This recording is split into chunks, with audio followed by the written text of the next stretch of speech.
The brain doesn't record pleasure the way a photograph captures light. It responds to change. When something good happens, a cascade of neurochemical signals marks the difference between what was and what is now. But like eyes adjusting to a bright room, the system recalibrates. What felt remarkable becomes ordinary. This process has a name: hedonic adaptation. And it's one of the central reasons why chasing pleasure leaves people feeling like they're running on a treadmill that never stops. In the early 1970s, a team of psychologists led by Philip Brickman studied two groups of people whose lives had changed dramatically. One group had won major lotteries, receiving hundreds of thousands of dollars. The other group had experienced severe accidents that left them paralyzed. Common sense suggests these two groups should occupy opposite ends of the happiness spectrum indefinitely. But within a year, their reported happiness levels had drifted back toward where they'd been before these life-altering events. Lottery winners were only slightly happier than they'd been before winning. Accident victims, while initially devastated, reported life satisfaction that wasn't vastly different from control groups. The findings were so counterintuitive that they've been replicated and refined for decades. The mechanism operates at multiple levels. Start with dopamine, a neurotransmitter often mischaracterized as the pleasure chemical. Dopamine doesn't create pleasure directly. It signals prediction error, the gap between what you expected and what you received. When something better than anticipated arrives, dopamine neurons fire intensely. But if that same reward appears again and again, the firing diminishes. The brain learns. The surprise fades. What once delivered a spike in neural activity now barely registers. This is why the first bite of chocolate tastes more intense than the 10th, why a promotion feels exhilarating for weeks, but not for years. This adaptation isn't a flaw, it's a feature. Organisms that remain sensitive to past rewards stop seeking new ones. A well-fed animal that continues to feel ecstatic about its last meal won't hunt again. Humans who stay euphoric after achieving one goal won't pursue the next. Hedonic adaptation keeps motivation alive by ensuring that satisfaction is temporary. But this evolutionary logic creates a psychological trap. People assume that acquiring something they desire will bring lasting happiness. A new car, a larger home, a romantic partner, a promotion. The initial joy is real, but the brain's reward circuitry wasn't designed to sustain it. Baseline happiness acts like a thermostat. External events can shift it temporarily, but internal mechanisms pull it back. Researchers distinguish between the set point theory and dynamic equilibrium models. Set point theory suggests each person has a genetically influenced baseline happiness level determined partly by temperament. Twin studies show that identical twins raised apart report similar life satisfaction levels, even when their circumstances differ significantly. This implies a heritable component, perhaps as high as 50%. But set point theory has been refined. Happiness isn't entirely fixed. Major life changes, chronic conditions, unemployment, and long-term relationship quality can shift baselines. The more contemporary view is that people have a range rather than a single point, and certain experiences can move someone within or even slightly beyond that range. Adaptation speed varies depending on the type of change. Positive events, especially material ones, tend to be adapted to quickly. Negative events, particularly those involving health or loss of autonomy, show slower adaptation. This asymmetry has implications. Buying a luxury item produces a brief surge of satisfaction, but within months, the item becomes part of the backdrop. Chronic pain or disability, on the other hand, exerts a longer-lasting drag on well-being. The hedonic treadmill spins faster in one direction than the other. Consider income.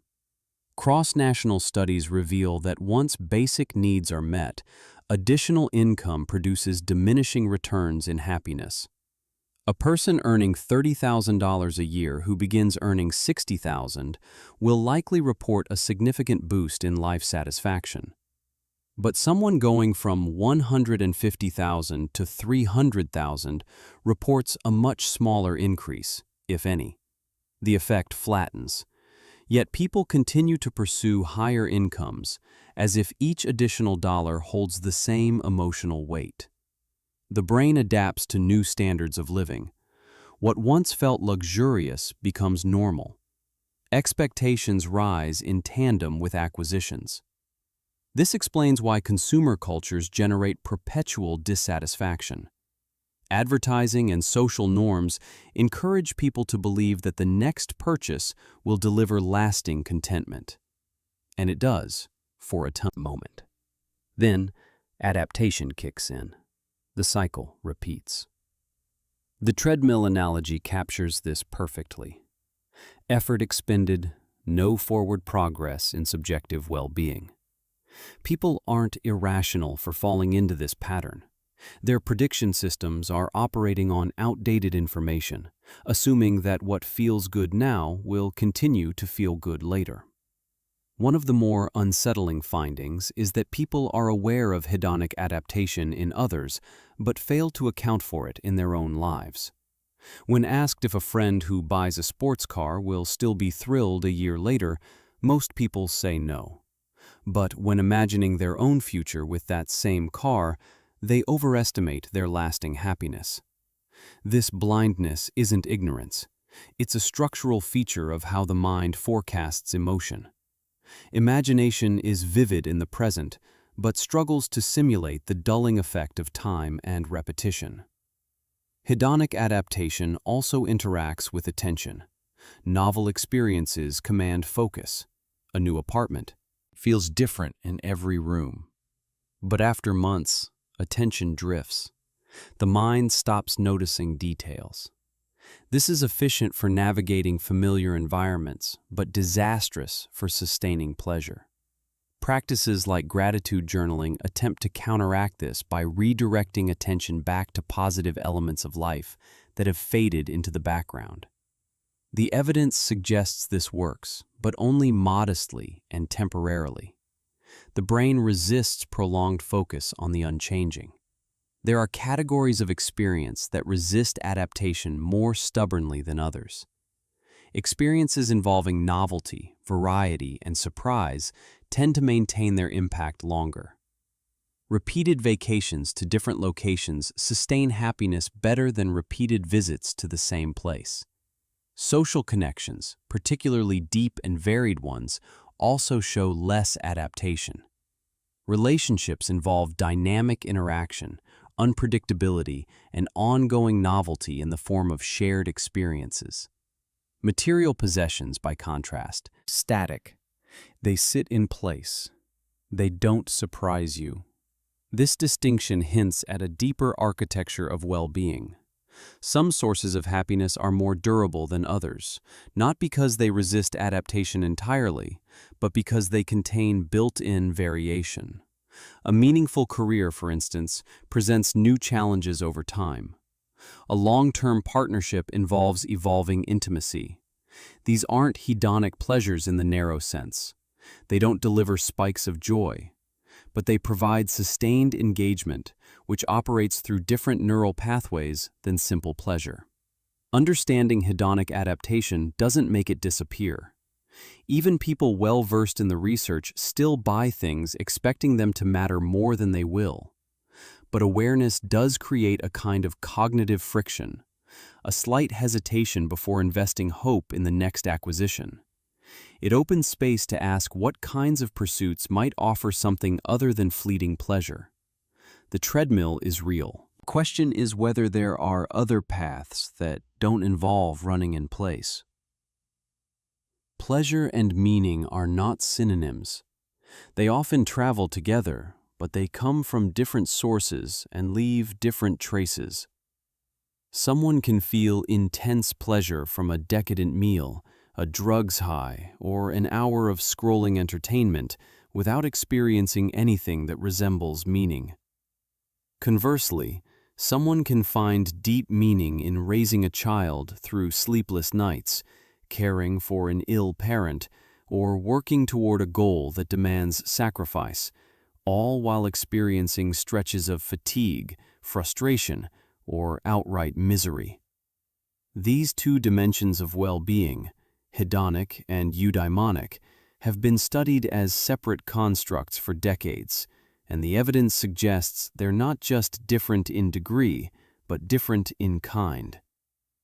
Hedonic well-being refers to the presence of positive emotions and the absence of negative ones.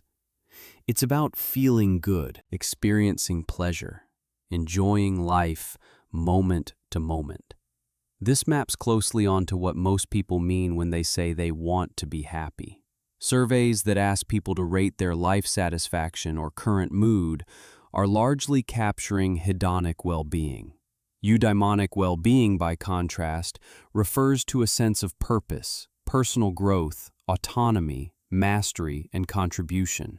The term comes from Aristotle's concept of eudaimonia, often translated as flourishing or living in accordance with one's true nature. It's less about feeling good and more about doing or being something that feels significant. Early research treated happiness as a single dimension. You were either happy or you weren't. But in the 1980s and 90s, psychologists began noticing that people who scored high on life satisfaction didn't always score high on measures of purpose or growth, and vice versa.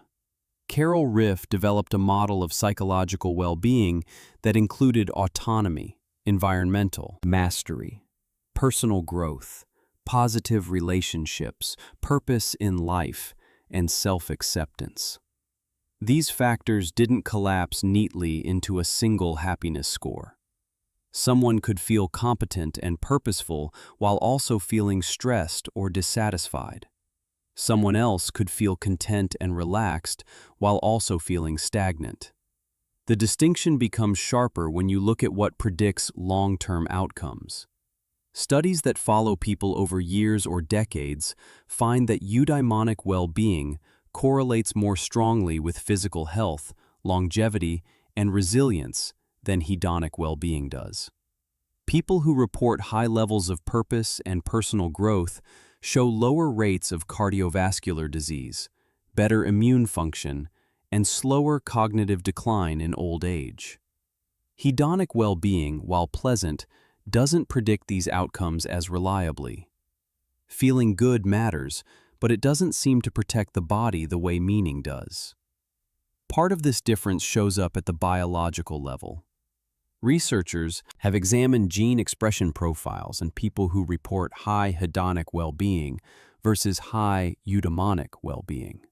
Those whose happiness comes primarily from pleasure show higher expression of pro-inflammatory genes and lower expression of genes involved in antiviral responses.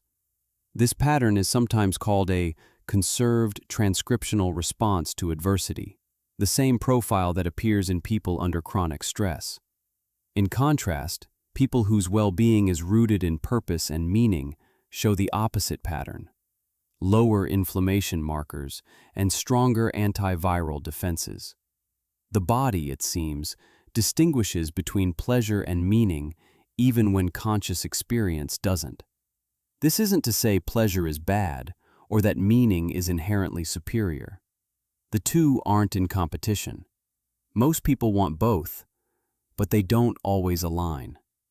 A corporate lawyer might earn a high income, enjoy expensive dinners, and feel pleasant most evenings, yet still experience a nagging sense that something is missing. That absence isn't hedonic, it's eudaimonic.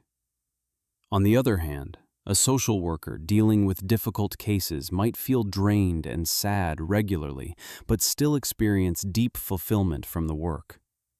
The suffering isn't erased by meaning, but it's metabolized differently. Viktor Frankl, a psychiatrist who survived Nazi concentration camps, wrote extensively about meaning as a buffer against despair. He observed that prisoners who found purpose, whether through helping others, holding on to future goals, or maintaining a sense of dignity, were more likely to survive psychologically and sometimes physically. Pleasure was irrelevant in those conditions. Meaning became the only resource that mattered. While extreme, this observation generalizes. People endure extraordinary hardship when they believe it serves something larger than momentary comfort. One way to think about the distinction is temporal. Hedonic well-being is bound to the present moment. It asks, "Am I feeling good right now?" Eudaimonic well-being extends across time. It asks, "Is my life going somewhere that matters?" This difference shapes how people make decisions. Someone prioritizing hedonic well-being might avoid discomfort at all costs. Someone prioritizing eudaimonic well-being might choose discomfort if it serves growth or purpose. Neither is inherently right, but they lead to different lives. Research on parenthood illustrates this vividly. Parents report lower moment-to-moment happiness than non-parents, especially when children are young. Daily life involves more stress, less sleep, and fewer opportunities for spontaneous pleasure. Yet parents also report higher levels of meaning and life satisfaction. The hedonic cost is real, but the eudaimonic gain is also real. People who expect parenthood to deliver constant joy are often blindsided by the reality. Those who understand it as meaningful struggle are better prepared. The same pattern appears in creative work, athletic training, education, and political activism. These pursuits often involve delayed gratification, frustration, and effort. They don't feel good in the hedonic sense while they're happening, but they build toward something. They create a narrative. They offer a sense of progress and contribution that pleasure alone can't provide. This is why people sometimes describe their most meaningful experiences as the hardest ones. Difficulty, when chosen and contextualized, doesn't diminish meaning, it can amplify it. Self-determination theory, developed by Edward Deci and Richard Ryan, offers a framework for understanding what fuels eudaimonic well-being. The theory proposes three basic psychological needs: autonomy, competence, and relatedness. Autonomy is the sense that your actions reflect your own values and choices rather than external pressures. Competence is the feeling of effectiveness and mastery. Relatedness is connection to others. When these needs are met, people flourish. When they're thwarted, well-being suffers, even if hedonic pleasures are abundant. A person who spends evenings watching television might feel pleasant in the moment, but if that activity doesn't involve autonomy, competence, or connection, it won't contribute to eudaimonic well-being. Contrast that with someone learning a musical instrument. The process is often frustrating, mistakes are frequent, but it satisfies competence and autonomy. If practiced with others, it also satisfies relatedness. The hedonic experience might be mixed, but the eudaimonic payoff is substantial. This doesn't mean people should abandon pleasure. Positive emotions serve important functions. They broaden attention, enhance creativity, and build social bonds. Barbara Fredrickson's broaden and build theory suggests that positive emotions create upward spirals, opening people to new experiences and relationships that further increase well-being. But positive emotions alone, without the scaffolding of meaning, don't sustain well-being over time. They're like sugar, quick energy, no structure. Cultures vary in how much they emphasize hedonic versus eudaimonic well-being. Individualistic cultures, particularly in the West, tend to prioritize personal happiness and emotional positivity. Collectivist cultures often emphasize duty, contribution, and social harmony, even when these come at a hedonic cost. Neither approach is universally better, but each produces different patterns of well-being. People in individualistic cultures report higher levels of positive emotion, but not necessarily higher life satisfaction. People in collectivist cultures report lower positive emotion, but often higher purpose and social integration. The hedonic-eudaimonic distinction also helps explain why wealth, beauty, and fame don't reliably produce lasting happiness. These things can increase hedonic well-being temporarily. They feel good, but they don't inherently provide autonomy, competence, or relatedness. A wealthy person who feels controlled by others, incompetent in meaningful domains, or disconnected from genuine relationships won't experience eudaimonic well-being, no matter how many pleasures they access. The emptiness people describe when pleasure fails to satisfy is often the absence of this deeper dimension. Recognizing that well-being has multiple dimensions changes what it means to pursue a good life. It suggests that asking, "What will make me happy?" is incomplete. A better question might be, "What will make my life feel significant?" Or, "What will help me grow?" These questions point toward eudaimonic well-being, which doesn't replace pleasure but provides something more durable. Pleasure fades, meaning persists. There's a paradox embedded in pleasure-seeking that reveals itself slowly, often too late to adjust course. People pursue wealth, status, physical attractiveness, and material possessions, believing these will deliver happiness. And in the short term, they often do. The new promotion feels validating. The luxury purchase feels satisfying. But studies tracking people over years find that those who prioritize these extrinsic goals report lower life satisfaction, more anxiety, and greater susceptibility to depression than those who prioritize intrinsic goals like personal growth, meaningful relationships, and contributing to something larger than themselves. The very act of chasing certain kinds of rewards seems to undermine well-being, even when the chase succeeds.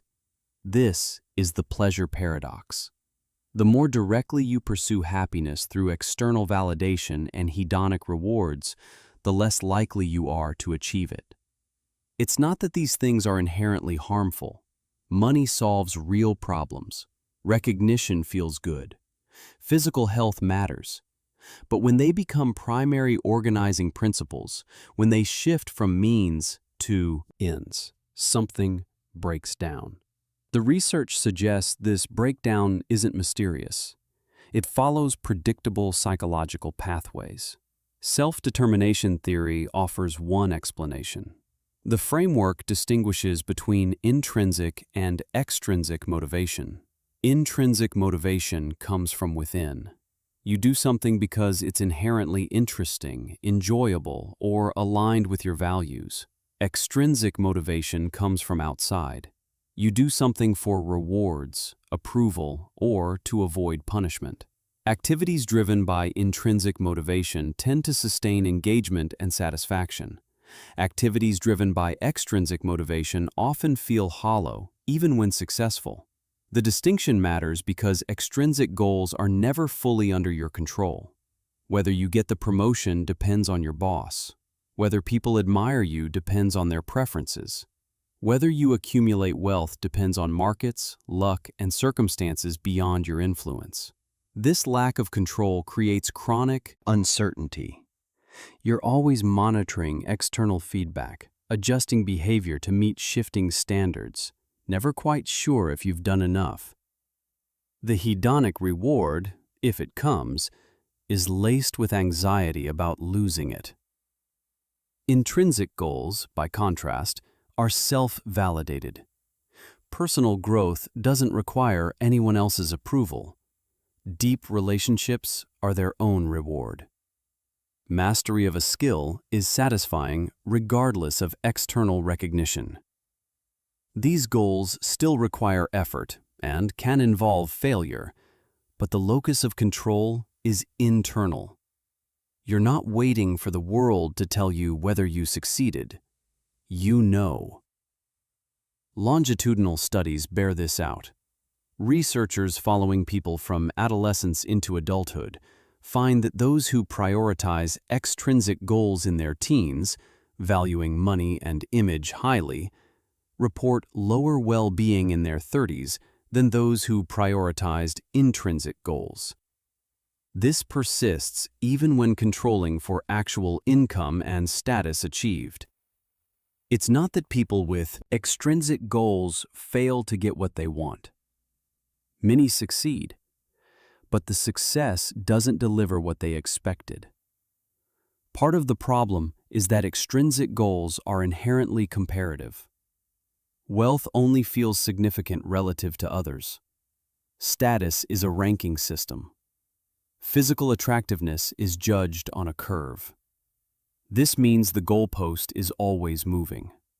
No matter how much you achieve, there's someone with more.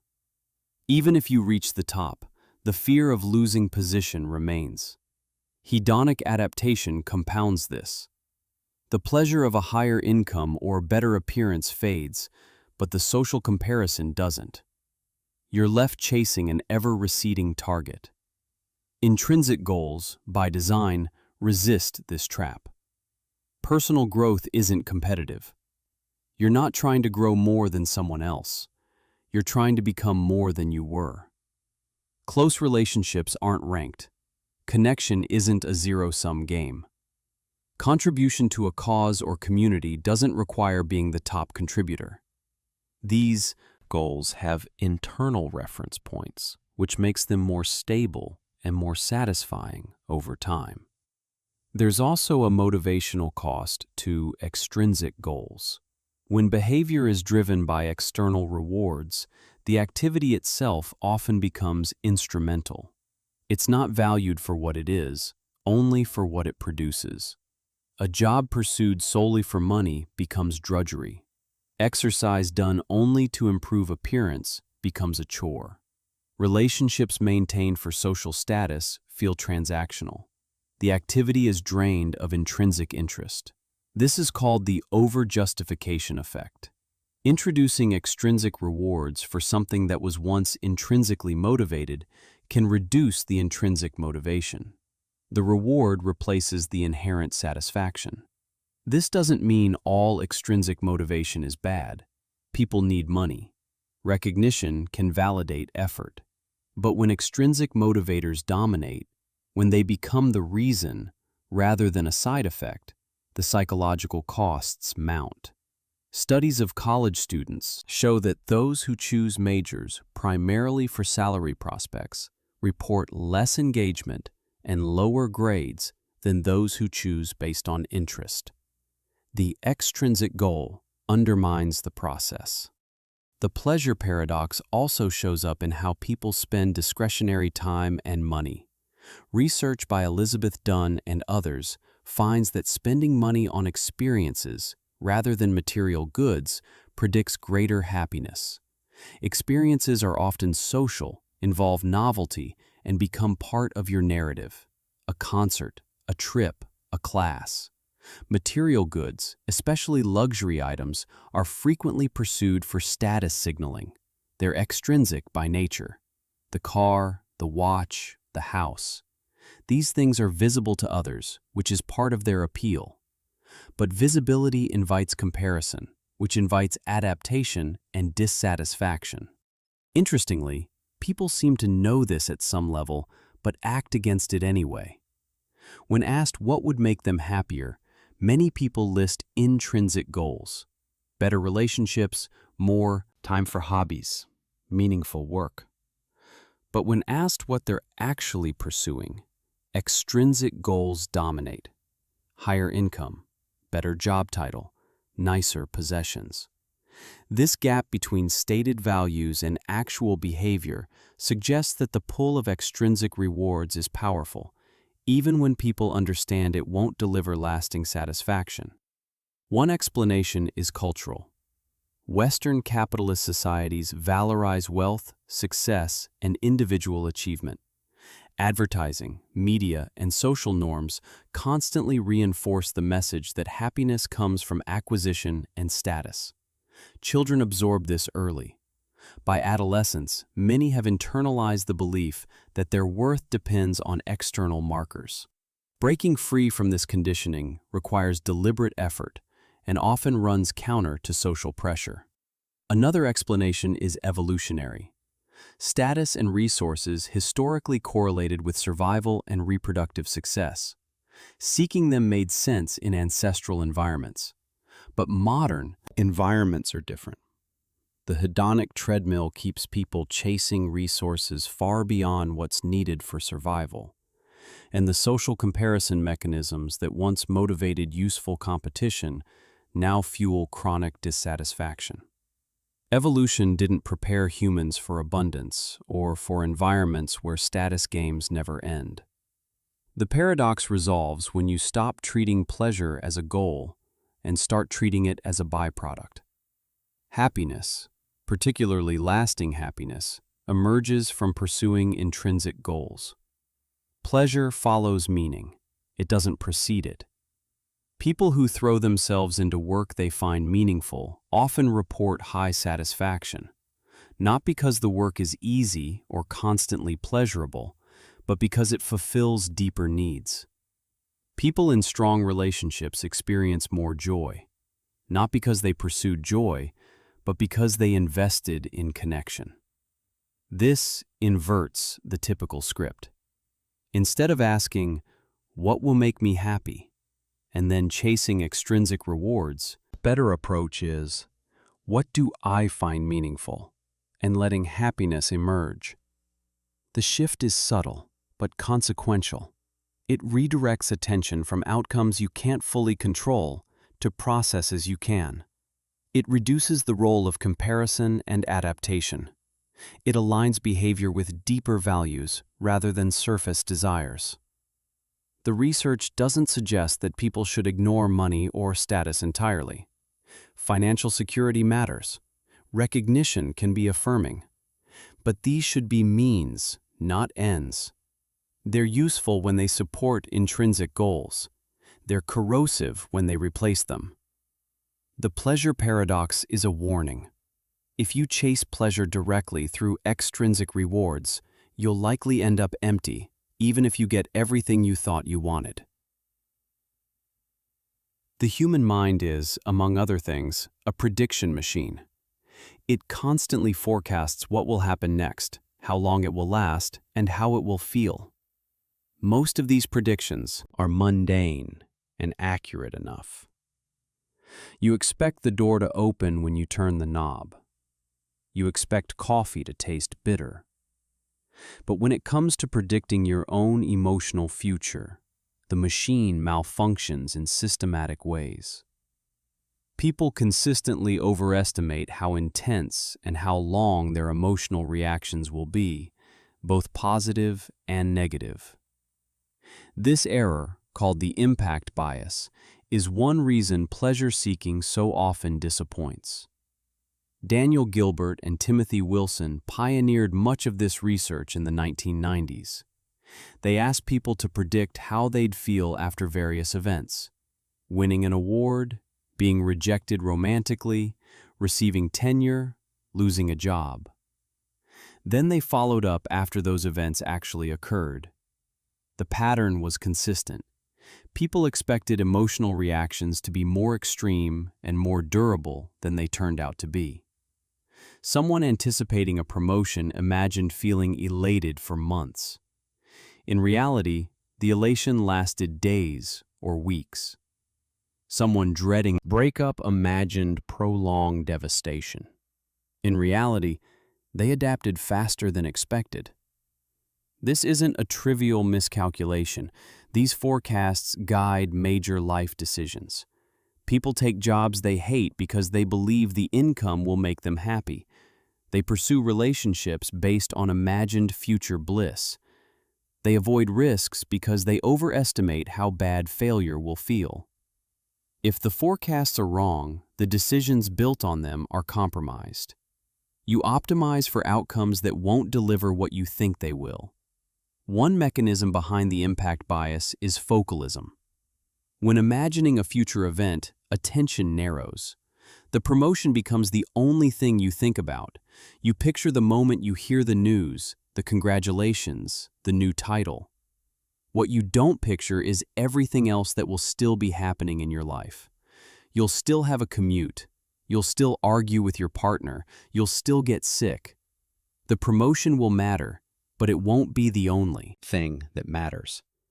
In the moment of imagination, though, it looms so large that it seems like it will dominate your emotional landscape indefinitely.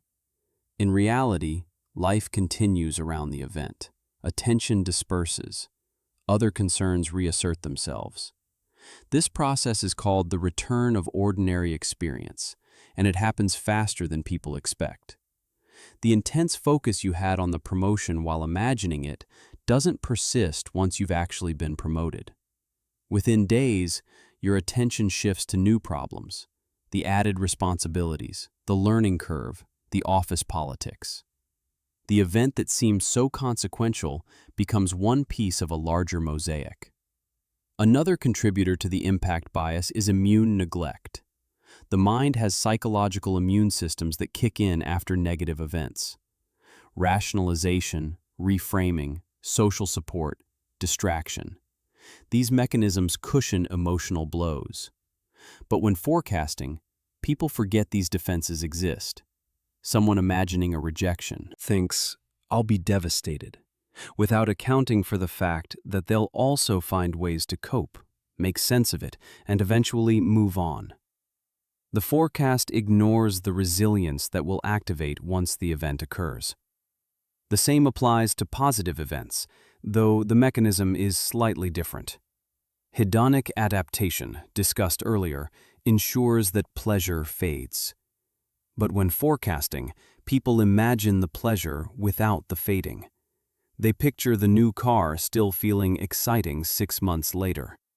They picture the vacation glow lasting weeks. The imagination doesn't simulate adaptation because adaptation is gradual and undramatic. It doesn't have a vivid mental representation, so it gets left out of the forecast.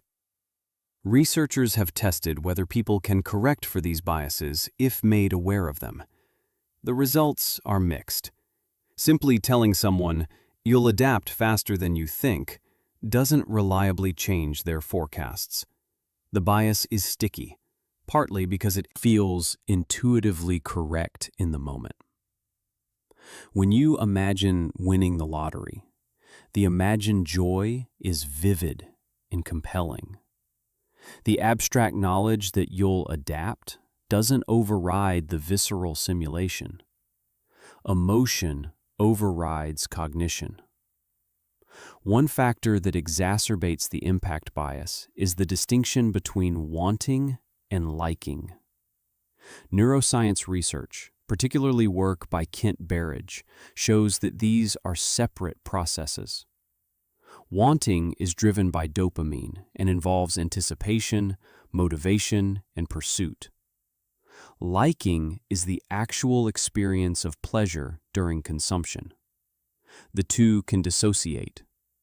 You can want something intensely, but like it only moderately when you get it. This dissociation is one reason anticipated pleasures often disappoint. Think about scrolling through a restaurant menu. The anticipation builds as you imagine the dish. Your brain generates wanting. When the food arrives, the liking often doesn't match the wanting. It's good, but not as transcendent as you imagined. The gap between anticipated and experienced pleasure is the impact bias in microcosm. The same pattern scales up to major life decisions. The wanting generated by imagining a new job, a new relationship, or a new city is often more intense than the liking that follows. This also explains why people keep making the same forecasting errors. The wanting system doesn't learn from past disappointments in the way the liking system does. You might remember that the last big purchase didn't deliver lasting happiness. But when you imagine the next one, the wanting system fires up again. The anticipation feels just as strong. The forecast feels just as credible. The cognitive knowledge that you've been wrong before doesn't dampen the emotional forecast. Effective forecasting errors also distort decisions around risk and loss. People overestimate how bad negative outcomes will feel, which leads to excessive risk aversion. Someone might avoid asking for a raise because they imagine the rejection will be humiliating and lastingly painful. In reality, if rejected, they'd adapt quickly. The imagined pain keeps them from taking a chance that might improve their situation. The same applies to creative risks, social risks, and career risks. The forecasting error creates a bias toward the status quo. Interestingly, people are somewhat better at forecasting other people's emotions than their own. If you ask someone how a friend will feel after a breakup, they give more moderate estimates than if you ask them to imagine their own breakup. This suggests the bias isn't purely cognitive, it's partly emotional. When you simulate your own future, you're emotionally engaged in a way you're not when simulating someone else's. That engagement amplifies the forecast.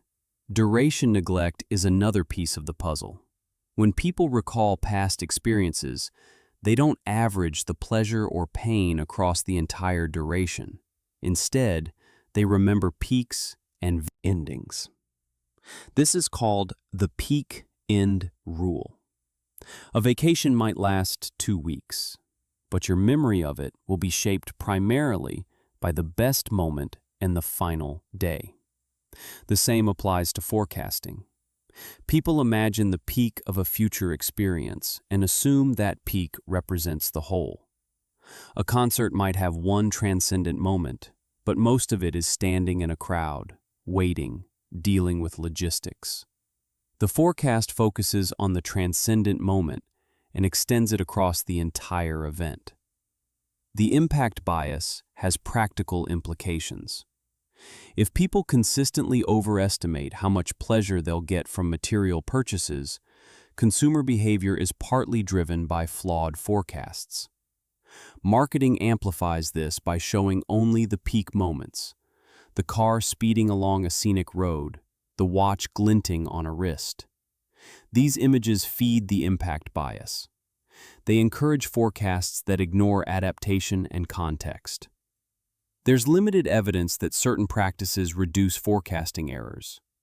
One is pre-feeling, deliberately imagining not just the peak moment, but the ordinary moments that will follow. What will it actually be like to own that car in 6 months when it needs an oil change and you're stuck in traffic? Another is recalling past forecast errors. Did the last promotion make you as happy as you thought it would? Did the breakup devastate you as long as you feared?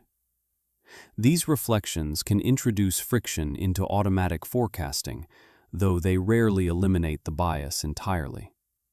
The broader lesson is that the mind is a poor guide to what will bring lasting satisfaction. The forecasts feel authoritative. They're vivid and emotionally compelling, but they're systematically wrong in predictable directions. Pleasure-seeking driven by these forecasts is like navigating with a compass that always points 10 degrees off true north. You think you're heading toward happiness, but you're actually heading somewhere adjacent. The destination never quite matches the map, and each time you arrive and feel the discrepancy, the mind generates a new forecast for the next destination, equally vivid and equally flawed. The cycle repeats. The emptiness persists. Happiness is not an absolute state. It doesn't exist in a vacuum. A salary of $70,000 a year feels different depending on whether your friends earn $50,000 or $150,000. A modest house feels adequate until you visit someone's larger one. A B grade in a class feels disappointing if most students got C's, but inadequate if most got A's. The mind constantly measures experience against a reference point, and that reference point is often other people. This process, social comparison, is one of the most potent forces shaping well-being. And it's one reason that increases in pleasure or material circumstances often fail to increase happiness. Social comparison theory, developed by Leon Festinger in the 1950s, proposed that humans evaluate their own abilities and circumstances by comparing them to others. In the absence of objective standards, social comparison provides a metric. But even when objective standards exist, people still compare. A runner might finish a race in a personal best time, but feel dissatisfied if they placed poorly relative to others. The objective achievement matters less than the relative standing. There are two types of social comparison: upward and downward. Upward comparison is looking at people who are better off, more successful, more attractive. Downward comparison is looking at people who are worse off. Both serve functions. Upward comparison can motivate improvement. If you see someone achieving something you want, it can inspire effort. But it can also generate envy, inadequacy, and dissatisfaction. Downward comparison can boost self-esteem by highlighting that others have it worse. But it can also breed complacency or schadenfreude. The problem is that modern environments are saturated with upward comparison opportunities. Social media presents curated highlight reels, vacations, achievements, relationships, appearances. Advertising constantly shows idealized versions of life. Entertainment features wealth and beauty far beyond typical experience. Even casual conversation often involves signaling success. The mind evolved in small groups where you knew everyone's full situation. Now, you're exposed to thousands of people, most of whom you see only at their peak moments. The comparison mechanism, useful in ancestral contexts, misfires in modern ones. Research on relative income illustrates this clearly. Economists have found that life satisfaction correlates more strongly with relative income than absolute income, at least above the poverty line. A person earning $60,000 in a community where the median is $50,000 reports higher satisfaction than someone earning $70,000 in a community where the median is $90,000. The absolute difference in purchasing power is small, but the relative standing creates a large difference in subjective well-being. People aren't responding to what they have. They're responding to how what they have compares to others. This helps explain the Easterlin paradox, named after economist Richard Easterlin. Within a country, at a given time, richer people are happier than poorer people. But as entire countries get richer over decades, average happiness doesn't increase. In the United States, average income adjusted for inflation has more than doubled since the 1970s, but average reported happiness has remained flat. One explanation is that as everyone gets richer, the reference point shifts. A middle-class standard of living in 2025 includes things that were luxuries in 1975. But because everyone has them, they no longer feel luxurious. The hedonic treadmill operates at the societal level. Reference groups matter enormously. You don't compare yourself to everyone. You compare yourself to people in your proximity, coworkers, neighbors, people in similar life stages. This is why a lawyer earning $200,000 a year surrounded by lawyers earning $400,000 can feel financially inadequate, while a teacher earning $60,000 surrounded by other teachers feels fine. The lawyer has more in absolute terms, but less in relative terms within the relevant reference group. Happiness follows the relative position, not the absolute one. The choice of reference group isn't always conscious. Proximity, frequency of contact, and perceived similarity all shape who becomes a reference point. This is why social mobility can paradoxically decrease happiness for some people. A person who moves from a working-class background to an upper-middle-class profession gains income and opportunities, but also acquires a new reference group. They're now comparing themselves to people wealthier than anyone they grew up with. The upward comparison can create a sense of never having enough, even though objectively they've gained a great deal. Envy is the emotional signature of upward social comparison. It's a painful emotion, often moralized against, but it's deeply human. Envy signals that someone else has something you want and don't have. In small doses, it can motivate. In chronic doses, it corrodes well-being. Studies show that people who frequently feel envy report lower life satisfaction, more depression, and more physical health complaints. Envy also predicts destructive behaviors, schadenfreude at others' failures, willingness to harm others to reduce their advantage, and self-sabotage. Social media has amplified envy to an unprecedented degree. Platforms like Instagram are essentially envy generation machines.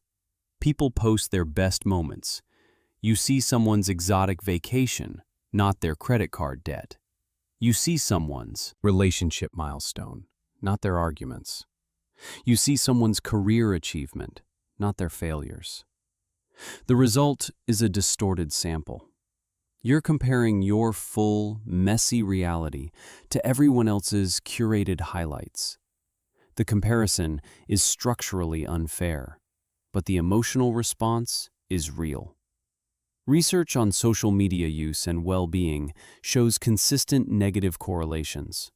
The more time people spend on social media, particularly passively scrolling, the lower their reported happiness and the higher their rates of anxiety and depression. The mechanism appears to be social comparison. Active engagement, like messaging friends, doesn't show the same negative effects. It's the passive consumption of others' curated content that drives dissatisfaction. You're giving yourself a steady stream of evidence that others are doing better than you. Gratitude practices are often recommended as an antidote to social comparison. The idea is that by focusing on what you have rather than what others have, you shift the reference point from external to internal. The evidence for this is modest but positive.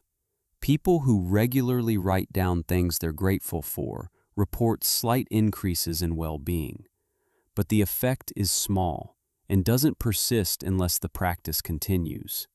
Gratitude is effortful. Social comparison is automatic. The default mode wins unless actively resisted. Relative deprivation theory, developed in sociology, explores how perceived disadvantage relative to a reference group fuels dissatisfaction and sometimes social unrest. It's not absolute poverty that drives revolutionary sentiment, but the gap between what people have and what they see others having. This explains why revolutions often happen not in the poorest societies, but in societies where conditions are improving, but inequality is visible. People aren't comparing their present to their past. They're comparing their present to their neighbor's present. Income inequality exacerbates social comparison effects. In societies with low inequality, the gap between your income and the typical income is small. Social comparison still happens, but the emotional impact is dampened. In highly unequal societies, the gaps are enormous. The distance between median and top incomes can be orders of magnitude. This creates chronic upward comparison for most people. They're constantly aware of how much more others have. Studies across countries show that life satisfaction is predicted not just by average income, but by income inequality. More equal societies report higher average happiness, even when their absolute wealth is lower. There's also a temporal dimension to social comparison. People compare their present selves not just to others, but but to their past selves and their imagined future selves. If you're progressing, if your circumstances are improving relative to where you were, that generates satisfaction. If you're stagnating or declining, dissatisfaction follows. This is why unemployment is so psychologically damaging. It's not just the loss of income, it's the loss of progress. You're stuck while others move forward. The relative position deteriorates. Interestingly, people often misjudge how much others are comparing themselves to them. Most people assume others are paying more attention to their successes and failures than they actually are. This is called the spotlight effect. You think everyone noticed your mistake or your achievement, but most people are too focused on their own concerns to notice much about you. This creates a double burden. You're comparing yourself to others constantly, and you assume they're comparing themselves to you constantly, when in reality, much less comparison is happening than anyone thinks. One way to reduce the impact of social comparison is to deliberately choose reference groups. If you're constantly comparing yourself to people in the top 1%, you'll feel inadequate, no matter your actual circumstances. If you compare yourself to people in similar situations or to a broader global context, the comparisons might be less punishing. But this requires conscious effort. The automatic reference group is whoever is most visible and most proximate. And in modern life, that's often a skewed sample. Another strategy is to recognize that comparison is inevitable, but its interpretation isn't. Seeing someone succeed can be framed as evidence that success is possible, not evidence of your inadequacy. This cognitive reframing is easier said than done, but research on growth mindsets suggests it's trainable. People who view abilities as developable rather than fixed are less threatened by others' success. They see it as information, not judgment. The ultimate issue is that happiness based on relative position is inherently fragile. You can't control what others achieve. You can work harder, earn more, accomplish more. But if your reference group is also advancing, your relative position might not change. You're running to stay in place. This is different from eudaimonic well-being, which uses internal reference points. Personal growth is measured against your past self. Meaningful relationships aren't ranked. Contribution to a cause doesn't require outperforming others. These goals sidestep the comparison trap. They're still effortful, but they're not subject to the whims of what everyone else is doing. The emptiness that comes from chasing pleasure often stems from chasing a moving target defined by others. The target will always move. The chase will never end. There's a particular kind of satisfaction that doesn't announce itself loudly. It's not the spike of pleasure that comes from winning, acquiring, or being admired. It's quieter, deeper, and strangely difficult to notice while it's happening. You look up and realize hours have passed. You were completely absorbed. The rest of the world receded. This state, called flow, represents a different pathway to well-being than hedonic pleasure. And paradoxically, it often involves effort, challenge, and the absence of comfort. Mihai Csikszentmihalyi, a psychologist who escaped Soviet-occupied Hungary as a child, spent decades studying optimal experience. In the 1970s, he began interviewing people about moments when they felt most alive, most engaged, most fulfilled. The responses came from surgeons, rock climbers, chess players, dancers, factory workers. The activities varied wildly, but the descriptions converged. People talked about losing track of time, about intense focus, about a merging of action and awareness. They described challenge matched by skill, clear goals, immediate feedback. Csikszentmihalyi called this state flow. Flow has specific characteristics. The challenge of the task must stretch your abilities without overwhelming them. Too easy and you're bored. Too hard and you're anxious. The sweet spot is just beyond your current comfort level, demanding full attention and effort. There must be clear goals, even if simple. Get to the top of the climb, complete the surgery, solve the puzzle. Feedback must be immediate. You know in real time whether you're succeeding or failing. And the activity must be intrinsically rewarding. You're doing it for its own sake, not for external validation. When these conditions align, consciousness shifts. Self-awareness diminishes. The internal monologue quiets. You're not thinking about yourself or how you're being perceived. You're fully merged with the task. Attention narrows to the immediate demands of the moment. This effortless effort is one of flow's defining paradoxes. You're working hard, but it doesn't feel like work. You're concentrating intensely, but it doesn't feel like strain. The activity carries you. Neuroscience research on flow reveals a distinctive brain state. Activity in the prefrontal cortex, particularly areas involved in self-reflection and time perception, decreases. This is called transient hypofrontality. The parts of the brain that narrate your experience, that monitor your performance, that generate self-criticism, quiet down. Meanwhile, areas involved in focus, pattern recognition, and motor control become highly coordinated. The brain is doing more with less conscious overhead. Efficiency increases. Effort feels reduced. This is radically different from passive pleasure. Watching television can be pleasant, but it doesn't typically induce flow. There's no challenge, no skill requirement, no clear goal. Your attention drifts. You're aware of yourself watching. Time may pass quickly, but that's distraction, not absorption. Flow requires active engagement. You must be doing something difficult enough to command your full attention. The psychological rewards of flow are substantial. People who experience flow regularly report higher life satisfaction, greater sense of purpose, and more positive mood. But they don't report this during the flow state itself. During flow, you're not thinking about happiness. You're not thinking about anything except the task. The satisfaction comes afterward, in reflection. You remember the experience as deeply fulfilling. This retrospective satisfaction is more durable than the immediate pleasure of hedonic rewards.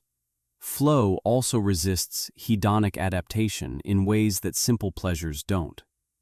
Because flow depends on challenge, and because skills improve over time, the activity must become more difficult to maintain the same state.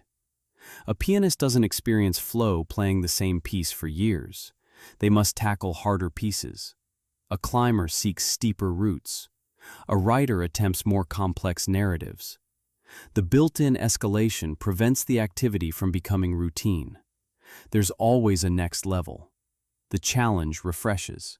Csikszentmihalyi found that people across cultures and economic levels could experience flow, but they did so in different contexts. Wealthier individuals often experienced it in leisure, sports, hobbies, creative pursuits. Working-class individuals sometimes experienced it on the job, particularly in skilled trades, where they could exercise autonomy and see immediate results. But many people, regardless of class, rarely experienced flow at all. They filled time with passive consumption or with work that was either too easy or too constrained to allow for flow. One barrier to flow is modern work design. Many jobs involve tasks that are either too fragmented to allow deep engagement or too controlled to allow autonomy. You can't enter flow if you're interrupted every 10 minutes. You can't enter flow if someone else is dictating every action. Flow requires a degree of control over how you approach the task and enough uninterrupted time to build momentum. Open plan offices, constant email, and rigid procedures all undermine flow. The result is work that feels effortful without being engaging, tiring without being satisfying. Another barrier is the lure of easy pleasure. Flow requires effort up front. You have to push past the initial discomfort of engaging with something difficult. It's easier to scroll, to watch, to consume something that demands nothing. The hedonic pull of passive entertainment is immediate. The satisfaction of flow is delayed. In the moment-to-moment competition for attention, easy pleasure often wins. But the cumulative effect is a life filled with momentary distractions and devoid of deep engagement. Flow also has a social dimension. While flow is often experienced alone, it can occur in group settings. Musicians in a band, athletes on a team, surgeons in an operating room. The coordination required, the shared challenge, the immediate feedback from collaborators all create conditions for collective flow. These experiences are often remembered as peak, moments not just of competence, but of connection. You were part of something larger, functioning in seamless coordination. There's evidence that flow contributes to meaning, not just pleasure. Because flow involves mastery, growth, and purpose, it satisfies eudaimonic needs. You're developing competence. You're autonomously choosing to engage. If the activity involves helping others or contributing to something beyond yourself, relatedness is also satisfied. Flow thus bridges hedonic and eudaimonic well-being. It feels good, but it also builds towards something. Interestingly, people often resist activities that would produce flow in favor of activities that won't. Surveys find that people watch television in the evening not because it makes them happy, but because it requires no effort. When asked to recall their best moments of the day, they rarely mention passive consumption. They mention conversations, projects, physical activity. Yet the next evening, they return to the screen. The gap between what produces satisfaction and what people actually do is large and persistent. Part of this is activation energy. Starting a challenging activity requires overcoming inertia. You have to gather tools, clear space, commit time. Passive activities require almost nothing. You press a button. The activation energy for flow-inducing activities is higher, which creates a barrier even when people know the payoff is greater. Behavioral economics calls this present bias. The immediate cost looms larger than the future benefit. Cultivating flow requires deliberate structure. You need to identify activities where your skills can match escalating challenges. You need to protect time from interruption. You need to resist the pull of distraction long enough to build momentum. These are all effortful choices. They require saying no to easier options. But the research suggests they're among the most reliable routes to sustained well-being. The paradox at the heart of flow is that satisfaction comes not from comfort, but from challenge. Not from ease, but from effort. Not from receiving, but from engaging. This inverts the logic of pleasure-seeking. If you want to feel good, common sense says minimize effort and maximize reward. Flow suggests the opposite.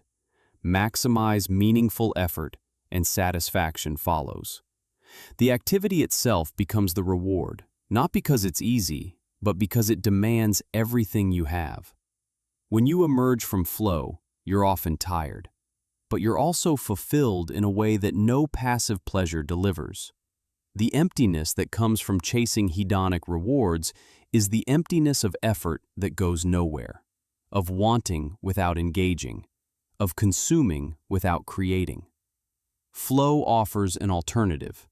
Absorption so complete that you forget to ask whether you're happy. And in forgetting, you find something deeper. There's a particular flavor of regret that surfaces when reflecting on choices. Not the regret of choosing badly, but the regret of having chosen at all. You picked the restaurant carefully, researched reviews, weighed options. But all through dinner, you wonder if the other place would have been better. You bought the laptop after weeks of comparison shopping. but you keep second-guessing whether a different model would have served you better. The decision is made, but satisfaction remains elusive. You're haunted by the ghost of unchosen alternatives. This pattern has a name. Barry Schwartz, a psychologist studying decision-making, distinguished between two approaches to choice: maximizing and satisficing. Maximizers seek the best possible option. They want to optimize. They'll research exhaustively, compare every alternative, delay deciding until they're confident they've found the absolute best. Satisficers, by contrast, seek a good enough option. They have criteria. Once something meets those criteria, they choose it and move on. They don't need the best. They need sufficient. The intuition suggests maximizers should be happier. They're getting better outcomes after all. They've done the work. They've found the optimal choice. But research consistently shows the opposite. Maximizers report lower life satisfaction, more regret, more depression, and more anxiety than satisficers. They achieve objectively better outcomes in some domains, like securing higher-paying jobs, but they feel worse about those outcomes. The psychological cost of maximizing exceeds the practical benefit. Part of the problem is opportunity cost. Every choice involves trade-offs. When you pick one option, you forego others. Maximizers are acutely aware of what they're giving up. They've researched all the alternatives. They know exactly what features, benefits, or experiences they're sacrificing. Even if the chosen option is objectively good, the awareness of foregone alternatives generates regret. Satisficers, having settled for good enough without exhaustive comparison, are less aware of what they've missed. Ignorance, in this case, protects satisfaction. Counterfactual thinking amplifies this. Counterfactuals are imagined alternatives to reality.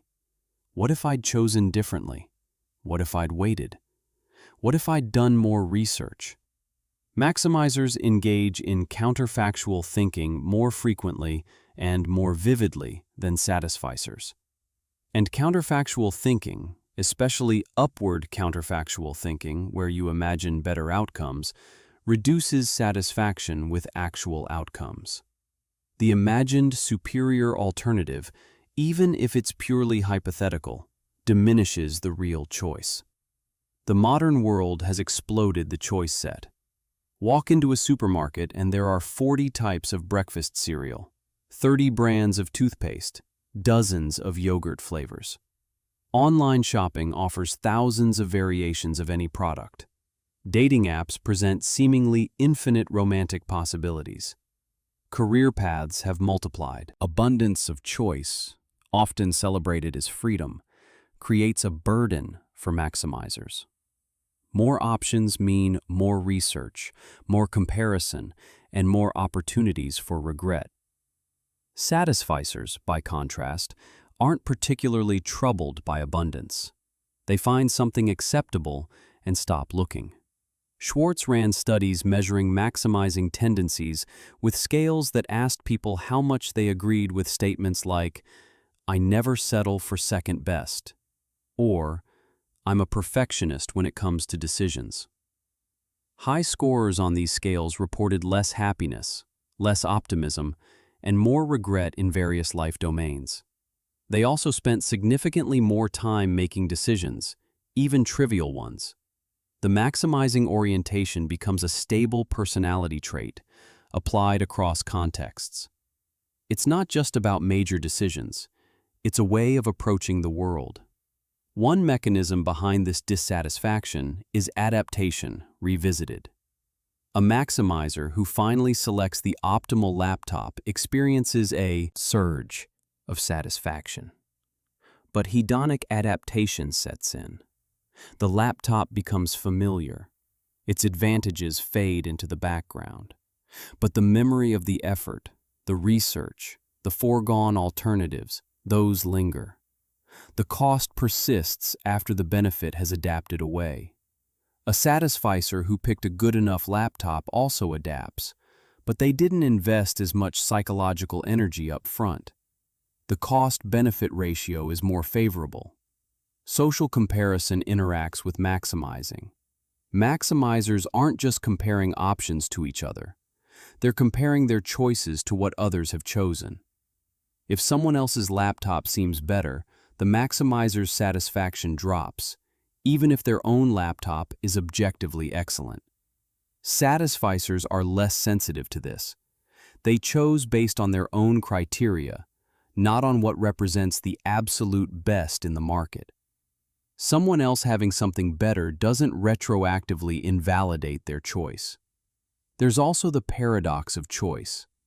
Experiments by Sheena Iyengar and others have shown that when people are presented with too many options, they often choose nothing at all. Faced with 24 varieties of jam, shoppers are less likely to purchase than when faced with 6. When they do choose from the larger set, they report less satisfaction. The abundance that should enhance freedom instead induces paralysis and regret. Maximizers are particularly vulnerable to this. The more options, the more uncertain they are that they've found the best, the more anxious the decision becomes. Maximizing also consumes cognitive resources. Decision fatigue is real. The brain has limited capacity for effortful decision-making. Each choice depletes that capacity. Maximizers, who treat even minor decisions as optimization problems, drain their mental resources throughout the day. By evening, they're exhausted. Satisficers conserve resources by making quicker, good enough decisions on minor matters, leaving more capacity for decisions that genuinely warrant careful thought. Interestingly, domain matters. Some people maximize in certain areas and satisfice in others. Someone might be a maximizer about career decisions, but a satisficer about clothing. Someone else might maximize about relationships, but satisfice about housing. The psychological costs are domain-specific. If you maximize in areas that matter deeply to you, the cost might feel worth it. But many people maximize across all domains, treating the choice of laundry detergent with the same exhaustive analysis as the choice of a job. The costs accumulate. Cultural factors influence maximizing tendencies. Individualistic cultures that emphasize personal choice and self-optimization tend to produce more maximizers. Collectivist cultures, where choices are more constrained by social roles and where conformity is valued, produce more satisficers. This isn't absolute, but the cultural scripts matter. If you're told from childhood that you can be anything, do anything, achieve anything, maximizing feels like the responsible approach. You owe it to yourself to find the best. In cultures where paths are more prescribed, satisficing isn't a failure, it's acceptance. The maximizing trap extends beyond consumer choices. It shows up in relationship decisions. Someone endlessly swiping on dating apps, always wondering if a better match is one swipe away, is maximizing. They're optimizing. But the optimization prevents commitment. No actual person can compete with the idealized composite of all potential partners. Satisficers in relationships look for someone who meets their core criteria and then invest. They build depth rather than breadth. Research on relationship satisfaction supports this. People who report considering fewer alternatives before committing report higher relationship satisfaction later. The same pattern appears in careers. A maximizer might job hop frequently, always seeking the optimal role. Each position is evaluated against an imagined perfect job. A satisficer finds a position that's good enough and invests in making it better. They develop deeper expertise, stronger relationships, more institutional knowledge. Over time, the satisficer's career may actually outpace the maximizer's, despite the maximizer's superior optimization in each individual choice. Compounding beats optimization. Schwartz suggests that the goal isn't to eliminate maximizing entirely. Some decisions genuinely warrant careful analysis. Medical treatments, major financial commitments, life partnerships. But he argues that maximizing should be reserved for decisions where the stakes justify the cost. For most choices, satisficing is not only sufficient, but superior. It frees attention, reduces regret, and paradoxically increases satisfaction by lowering the bar for what counts as success. One practical strategy is to set clear criteria in advance. Before you start researching laptops, decide what features matter. Once you find one that meets those criteria, buy it and stop looking. This constrains the maximizing impulse. You've done due diligence. You've met your standards. What happens after that point is just additional information that generates regret without improving outcomes. The criteria act as a circuit breaker. Another strategy is time boxing. Give yourself a fixed amount of time to research and decide. When the time expires, choose the best option you found and commit. This prevents the endless research spiral that maximizers fall into. It acknowledges that perfect information is impossible, and that at some point, the marginal benefit of additional research drops below the marginal cost in time and mental energy. The deeper issue is accepting that no choice is perfect. Every option has downsides. Every path foreclosed had potential. Maximizers struggle with this because they're seeking the choice with no downside, the path with no regret. That choice doesn't exist. Satisficers implicitly accept this. They know their choice is imperfect. They chose it anyway. The acceptance inoculates them against regret.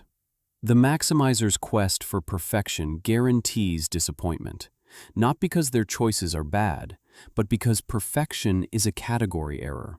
The emptiness that comes from chasing pleasure through optimization is the emptiness of a goal that can't be reached. There's always a better option somewhere, or at least the haunting possibility of one. The chase never ends.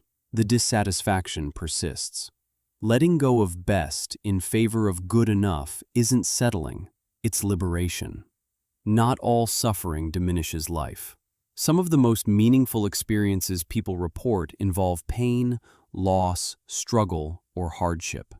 A parent caring for a child with a severe illness endures exhaustion and heartbreak, but often describes the experience as profoundly important.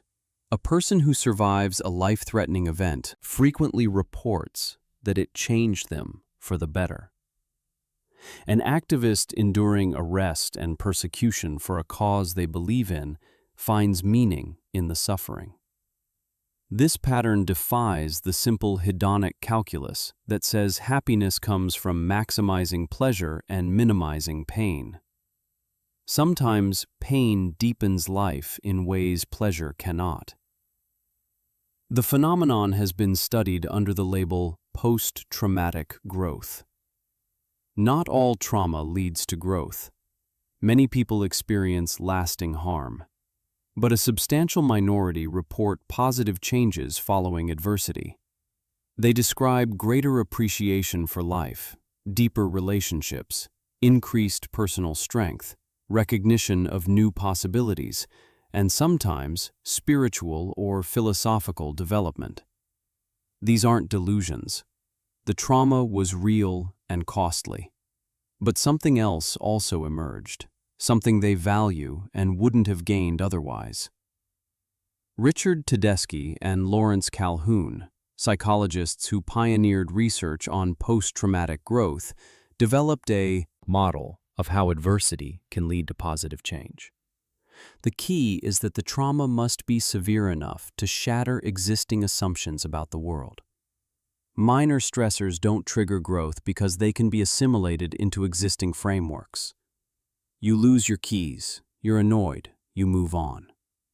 But when something fundamentally disrupts your understanding of how life works, when it violates core beliefs about safety, fairness, or predictability, the mind is forced to rebuild. That rebuilding process, if it goes well, can result in a more complex, more resilient, and more meaningful worldview. The process isn't automatic. Simply experiencing trauma doesn't guarantee growth. Several factors predict whether someone moves toward growth or toward prolonged distress. Social support is critical. People who have others to talk to, who feel heard and understood, are more likely to find meaning in their suffering. Cognitive processing also matters.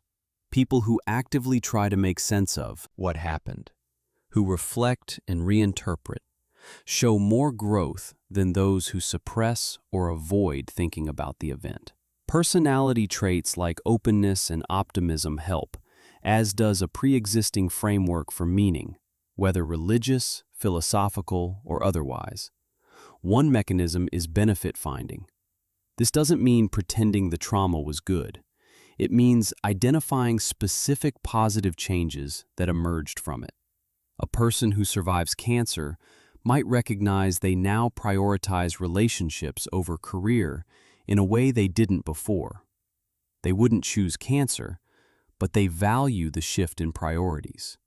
A person who loses a loved one might find they've developed deeper empathy and connection with others who've experienced loss. The suffering was real. The benefit is also real. Acknowledging both doesn't diminish either. There's a distinction between recovering from trauma and growing from it. Recovery means returning to your previous baseline of functioning. Growth means exceeding it in certain domains. Someone can recover without growing. They're back to normal, but unchanged. Someone can grow without fully recovering. They still carry pain, but have also developed new capacities or insights. The two processes are independent.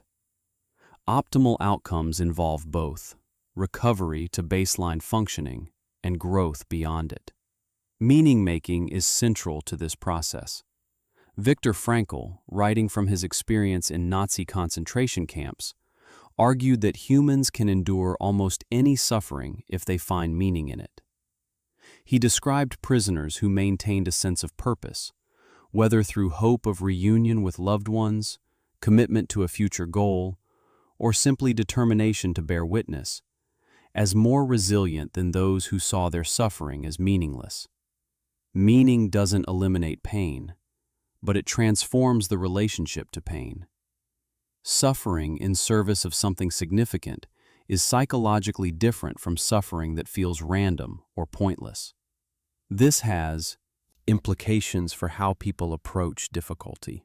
If you believe suffering is purely negative, something to be avoided at all costs, you'll organize your life around comfort and safety.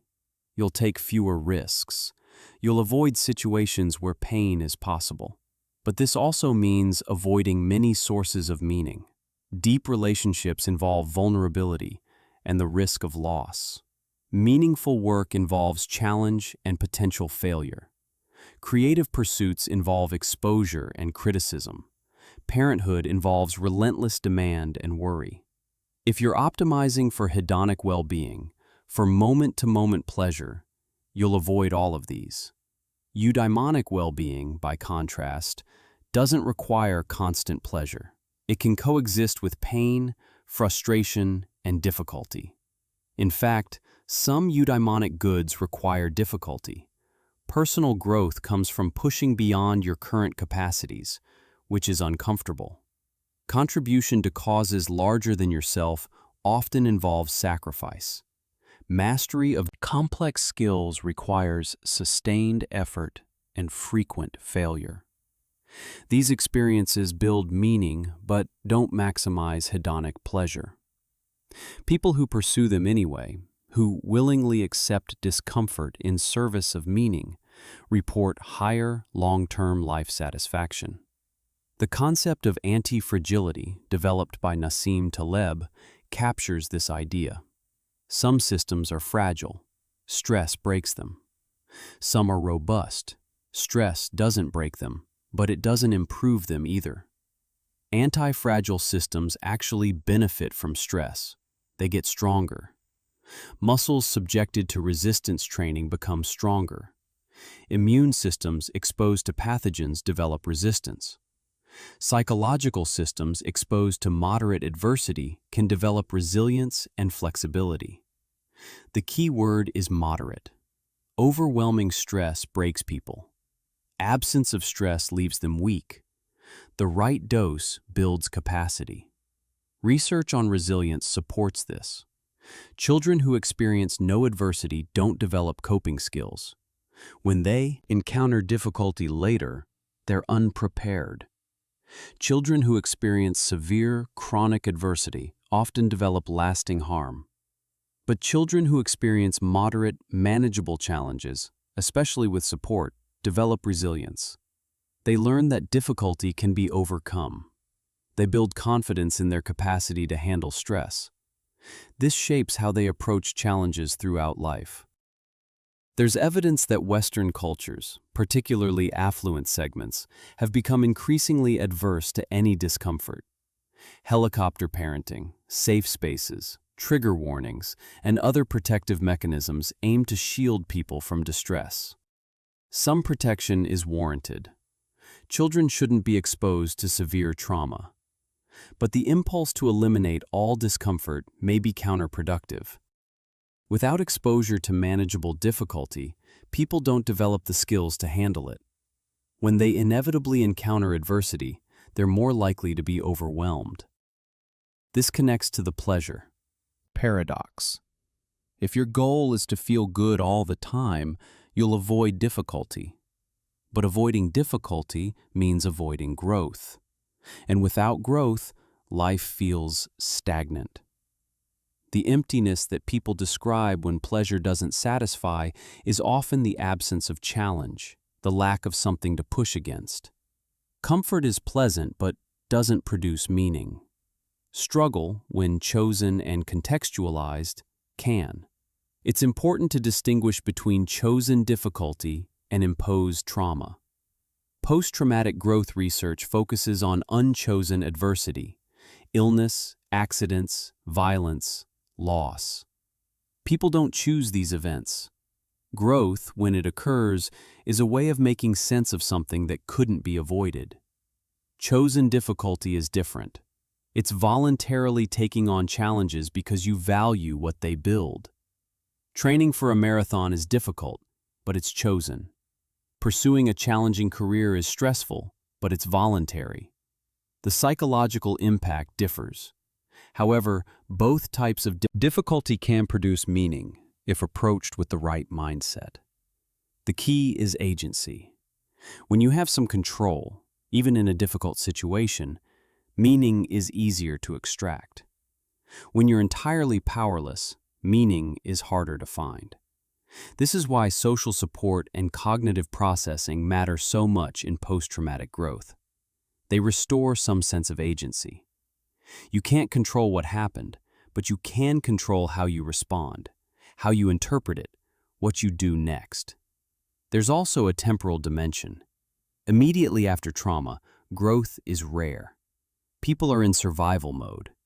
The positive changes typically emerge months or years later, after the initial crisis has passed and reflection becomes possible. This delayed timeline means that growth isn't apparent when people are in the thick of suffering. They're just trying to get through.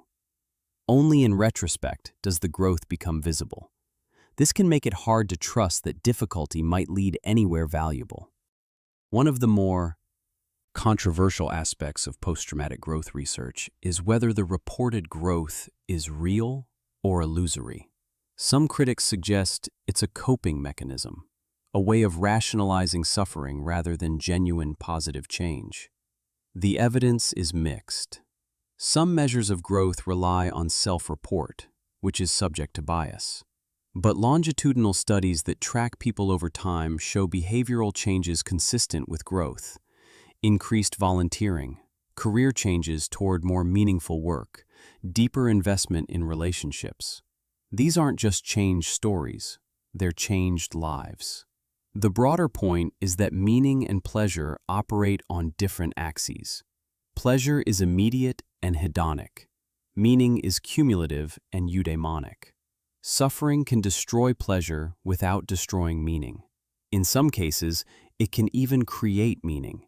This doesn't make suffering good, it makes suffering complicated. A life organized around avoiding all pain will miss sources of depth that only difficulty reveals. The challenge is discerning which difficulties are worth embracing and which should be avoided. Not all suffering produces growth. But the assumption that all suffering should be eliminated at any cost may itself be a source of emptiness. Without resistance, nothing strengthens. Without challenge, nothing deepens. The pursuit of unbroken pleasure leaves you soft, protected from harm, but also protected from the kinds of experiences that transform. The brain regulates emotion the way a thermostat regulates temperature. When things get too hot, mechanisms kick in to cool down. When things get too cold, other mechanisms warm things up. This emotional homeostasis operates largely outside conscious awareness, but its effects are unmistakable. The ecstasy of a new relationship fades into comfortable companionship. The despair of a breakup softens into acceptance. The thrill of a victory dulls. The sting of a defeat heals.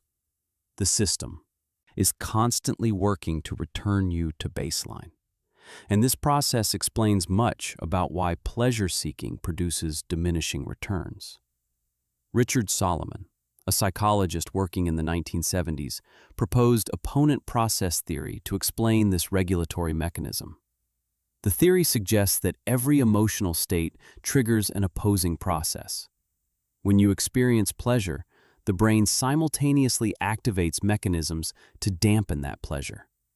When you experience pain, mechanisms activate to reduce it.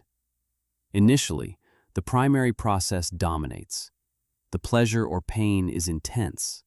But over time, and with repetition, the opponent process strengthens. It responds faster and more forcefully. The net result is that emotional experiences become less intense with repetition, and when the primary stimulus is removed, the opponent process overshoots, creating an opposite emotional state. The clearest examples come from drug use. The first time someone uses a euphoria-inducing substance, high is intense. The opponent process is weak. But with repeated use, tolerance develops. The same dose produces a weaker high because the opponent process has strengthened. It's counteracting the drug more effectively. When the drug wears off, the now powerful opponent process is left unopposed. This creates withdrawal, the opposite of euphoria. The user feels dysphoric, anxious, physically ill. The only way to feel normal is to use again, not to get high, but to suppress the opponent process. This is the neurological foundation of addiction. But opponent process theory applies beyond substances. It applies to any repeated emotional stimulus. The first time you drive a fast car, it's exhilarating. The 10th time, less so. The 100th time, it's routine. The opponent process has adapted. Or consider the rush of gambling. Early wins produce intense excitement, but frequent gamblers report that wins feel less satisfying over time, while losses feel increasingly distressing. Opponent process to the excitement of winning has strengthened, and the process opposing the pain of losing has weakened. The hedonic balance shifts negative. This mechanism is adaptive in moderation. If intense positive emotions persisted indefinitely, you'd never return to baseline. You'd be incapacitated by joy. If intense negative emotions never diminished, you'd be paralyzed by grief or fear. The opponent process ensures that emotional extremes are temporary, allowing you to function. But the same mechanism that protects you from being overwhelmed by emotion also ensures that sustained pleasure is impossible. The system fights against it. Hedonic flexibility refers to the range of emotional states a person can experience and the speed at which they return to baseline. Some people have high flexibility. They experience intense emotions but bounce back quickly. Others have low flexibility. Their emotional range is narrow, and they recover slowly from deviations. Both extremes have costs. High flexibility means experiences, good or bad, don't leave lasting marks. Low flexibility means you're easily stuck in emotional states. Moderate flexibility appears optimal. You can feel deeply but also recover. The opponent process mechanism also explains contrast effects. If you're in a neutral state and experience something pleasant, it feels good. But if you've just come off a high and returned to neutral, neutral feels bad. Your emotional baseline hasn't changed, but your reference point has. This is why coming home from vacation often feels depressing. You're not worse off than before you left, but relative to the vacation, ordinary life feels dull. The opponent process to the pleasure of vacation is now dominant. You're in a temporary emotional deficit. This creates a hedonic trap. Pursuing intense pleasures triggers strong opponent processes. When the pleasure fades, you're left below baseline. To feel normal, you need another hit of pleasure. But each successive hit requires more intensity to overcome the strengthened opponent process, and each crash leaves you lower. This is the treadmill at a neurological level. You're not running to get ahead. You're running to avoid falling behind. The pharmaceutical industry's approach to mood regulation illustrates this tension. Antidepressants work partly by interfering with opponent processes, allowing positive emotional states to persist longer. But the brain adapts. Over time, many people find that medications become less effective. The opponent process adjusts to the new chemical environment. Dosages increase. New medications are tried. The system resists sustained intervention. This doesn't mean medications are useless. For many people, they're life-saving. But they're working against homeostatic mechanisms that evolved to maintain stability, not happiness. Contrast this with activities that produce moderate, sustained engagement rather than intense spikes. A meaningful conversation doesn't trigger the same opponent process as a drug high. Reading a compelling book produces absorption without a subsequent crash. A walk in nature generates mild positive emotion without a compensatory low. These activities operate below the threshold that activates strong opponent processes. They're less intense, but more sustainable. They don't generate the adaptation and tolerance that intense pleasures do. This distinction maps onto the difference between hedonic and eudaimonic well-being.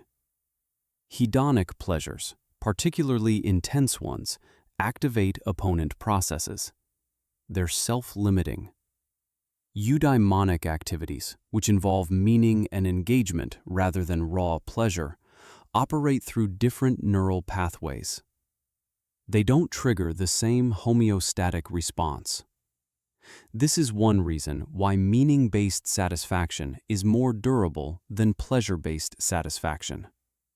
The brain isn't fighting against it. Solomon's original research involved studying fear and relief. He showed that the opponent process to fear is relief, and with repeated exposure to fearful situations, fear diminishes while relief intensifies. This is the basis of exposure therapy for phobias. The primary process, fear, weakens. The opponent process, relief, strengthens. Eventually, situations that once terrified you produce only mild anxiety or even a sense of mastery. The system has rebalanced. The same principle applies to physical pain. The first ice bath is agonizing. Regular practitioners report that it becomes tolerable, and even produces a euphoric rush afterward. The opponent process to cold-induced pain is a release of endorphins. With repetition, the pain becomes more manageable, and the euphoric afterglow intensifies.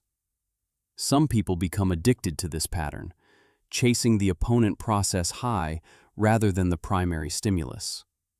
This is part of why extreme sports enthusiasts keep escalating. The baseline shifted. Moderate intensity no longer activates the opponent process strongly enough to produce the desired feeling. Opponent process theory also explains why people habituate to both positive and negative life circumstances.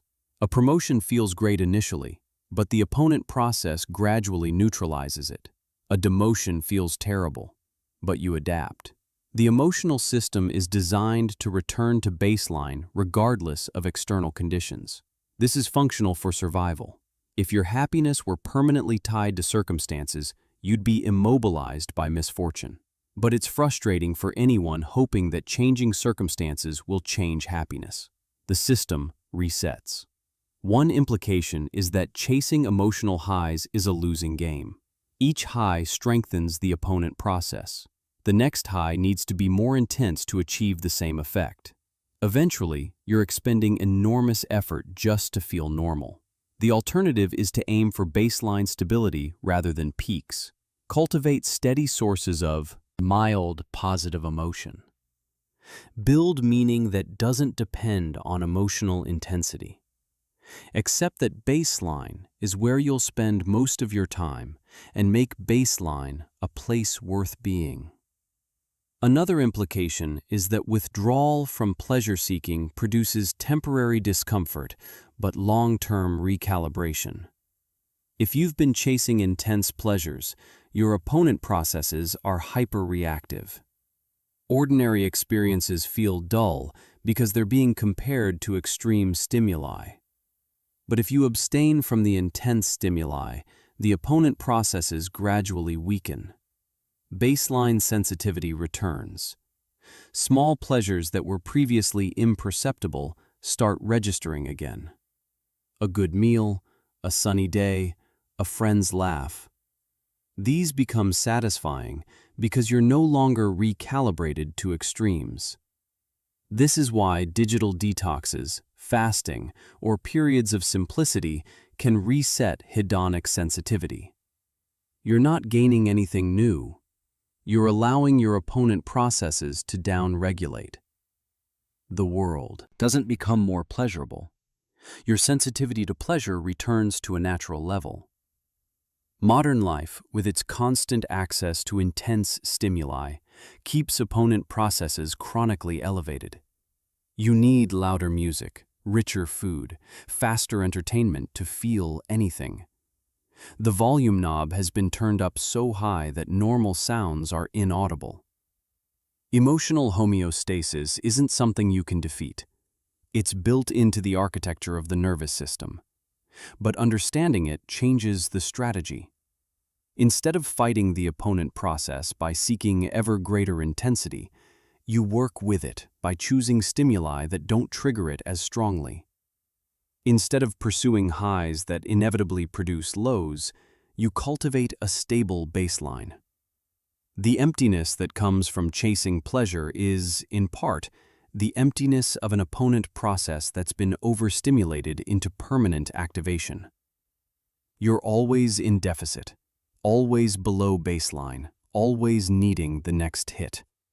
The pursuit of pleasure has become the source of displeasure.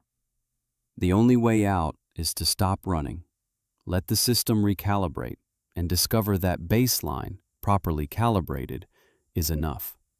If you lined up everything psychology has learned about lasting well-being and asked what actually works, not in theory but in practice, the answer wouldn't be a single technique or insight.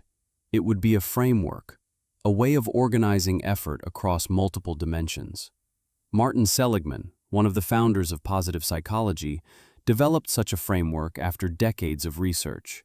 He called it PERMA: positive emotion, engagement, relationships, meaning, and accomplishment. Each element contributes independently to well-being. None alone is sufficient, but together they form a more complete picture of what it means to flourish. Positive emotion is the hedonic component. It includes pleasure, comfort, warmth, joy. This is what most people mean when they say they want to be happy. Positive emotions matter.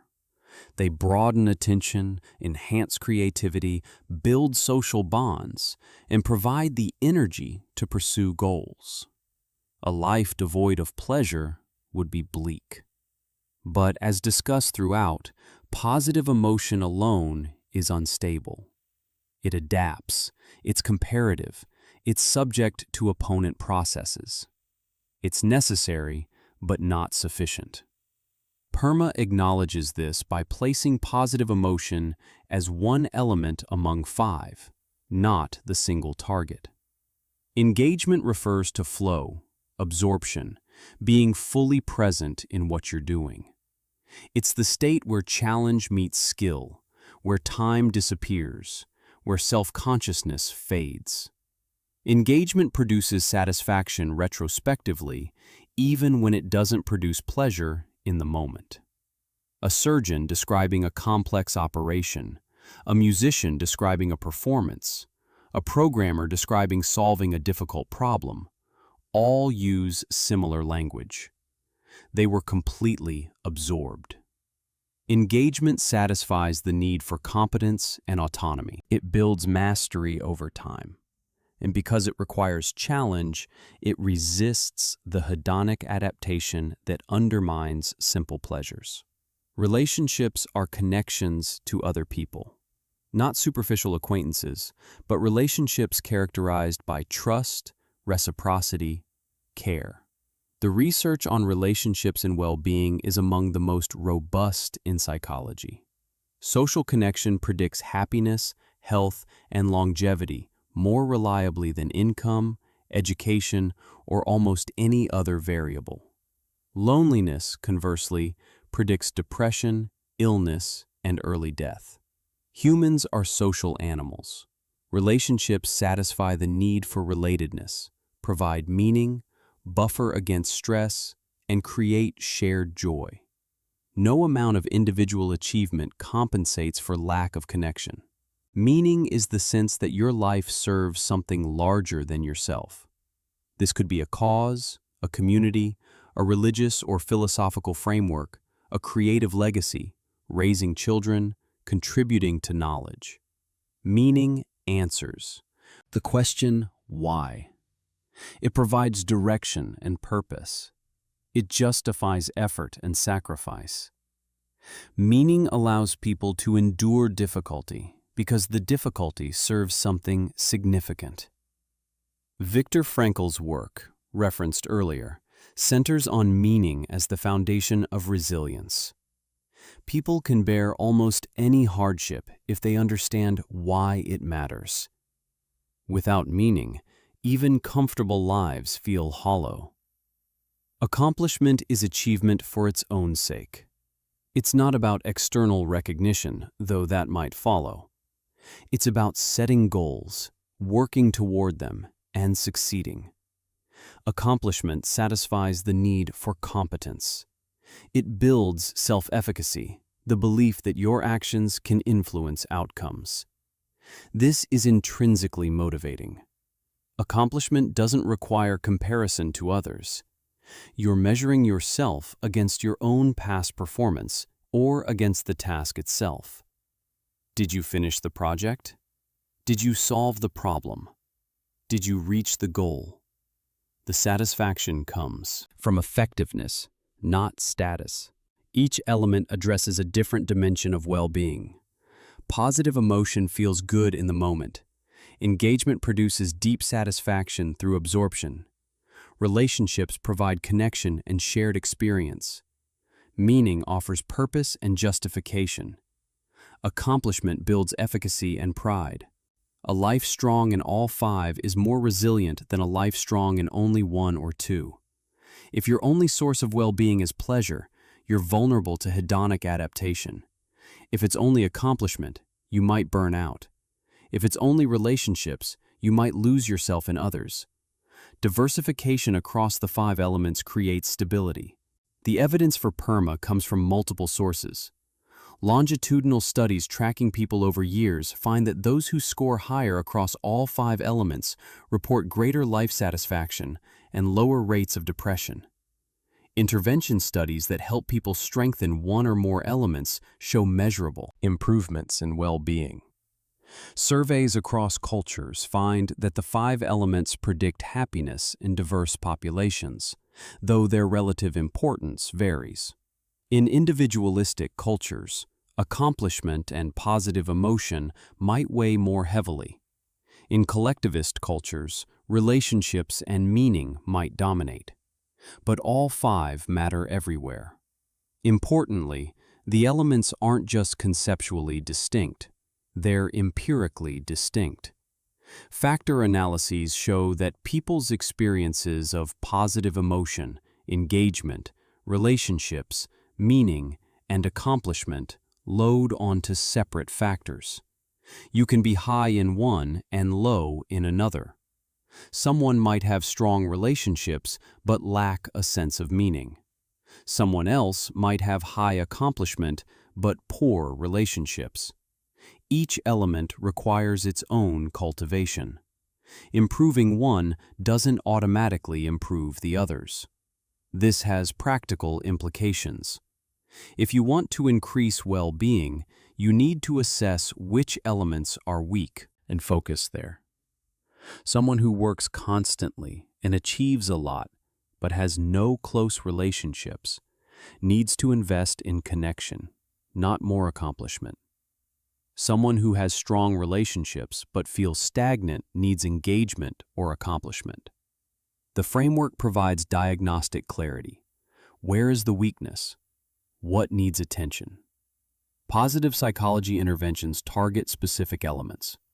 Gratitude practices aim to increase positive emotion by directing attention to good things already present. Flow-promoting activities increase engagement. Relationship-building exercises strengthen social connection. Meaning-centered therapy helps people articulate and pursue purpose. Goal-setting and achievement tracking build accomplishment. Each intervention addresses a specific dimension. No single practice fixes everything, but targeted practices can strengthen weak areas. Critics of positive psychology sometimes argue that it places too much emphasis on individual effort, ignoring structural factors like poverty, discrimination, and systemic injustice. This criticism has merit. PERMA operates within constraints. Someone facing severe material deprivation, chronic illness, or systemic oppression has less freedom to optimize well-being. Positive psychology doesn't replace the need for social justice or equitable structures. But within whatever constraints exist, the framework still applies. Even in difficult circumstances, people can cultivate relationships, find meaning, and pursue engagement. Concentration camp survivors, refugees, and people in poverty report experiences of all 5 elements. The elements don't require privilege, though privilege makes them easier to access. Another criticism is that PERMA is too Western, too focused on individual happiness. But cross-cultural research shows that the 5 elements predict well-being across diverse cultures. The balance might shift, the specific activities might differ, but the underlying structure holds. Positive, emotion, engagement, relationships, meaning, and accomplishment aren't culturally arbitrary categories. They map onto fundamental human needs. There's also the question of trade-offs. Sometimes elements conflict. Pursuing accomplishment might strain relationships. Deep engagement might reduce time for social connection. Meaning-driven work might be financially costly. These tensions are real. The framework doesn't resolve them. It clarifies them. When you're making a decision that involves trade-offs, PERMA helps you see what you're sacrificing and what you're gaining.